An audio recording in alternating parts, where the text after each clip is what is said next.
नमाज थोड़ी अता कर रही थी वहां पर, वो नमाज थोड़ी पढ़ रही। अल्लाह का घर है, देखिए ठीक बात है, ठीक बात है। तो आपको तो अच्छी बात होनी चाहिए कि रशीदी जी कि एक गैर मुस्लिम महिला वहां पर गई। आप रुक जाइए ना एक बार, आप रुक जाइए ना। तो वो तो सामाजिक निमंत्रण पर गई थी ना, इतनी देर से मैं यही कह रही हूं। आपसे वही बात, अरे रुक जाइए, आप कैसे सवाल आप थोड़ा ना बताएंगे। इंटरवीन कर रही हूं, मैंने सोचा। हाँ मैं इंटरवीन कर रही हूँ, आप मुझे नहीं बताएंगे, आपसे सर्टिफिकेट नहीं चाहिए। एक सेकंड, और आपसे बात नहीं कर रही हूँ मैं। रिजवी साहब सुनिए, रिजवी साहब सुनिएगा कि नहीं सुनिएगा? रिजवी साहब ऐसा भी नहीं हो सकता। रिजवी साहब सुनिएगा, रिजवी साहब रुक जाइए, आप मुझे मत बताइए। रिजवी साहब पहले मेरी बात भी सुन लीजिए ना, मैं क्या कह रही हूँ कि ऐसा भी। तो आप प्लीज चुप रहिए, आप चुप रहिए, आप मुझे नहीं बताएंगे कि मुझे क्या पूछना और क्या नहीं।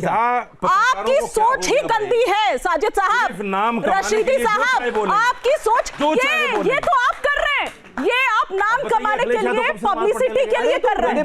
पब्लिसिटी गलत तरीके से, तो उन्होंने कहा नमाज पढ़ते समय हो सकता है गलत तरीके से कहा जा रहा है। उन्होंने ये थोड़ा कि उन्हें नमाज पढ़ने कह रही हैं। क्या गलत तरीके से कहा है? क्या गलत तरीके से कहा है? बताइए, नमाज पढ़ेंगे, बताइए। अरे कौन कह रहा है सामाजिक? मैंने तो यही कहा ना कि क्या वो नमाज कर रही थी? नमाज क्यों नहीं कहूं? नमाज पढ़ेंगे क्यों? वो सामाजिक निमंत्रण पर गई थी ना। गलत वो सामाजिक निमंत्रण पर क्यों गलत कहा? क्या गलत कहा? क्या गलत कहा? बताइए ना, क्या गलत कहा? मैं क्यों मान लूं? मैं क्यों मान लूं? फिर मेरे ऊपर जोर क्यों डालना? सामाजिक निमंत्रण पर गई थी वो, सामाजिक निमंत्रण पर गई थी। गलत कह के गलत नहीं मान रही है।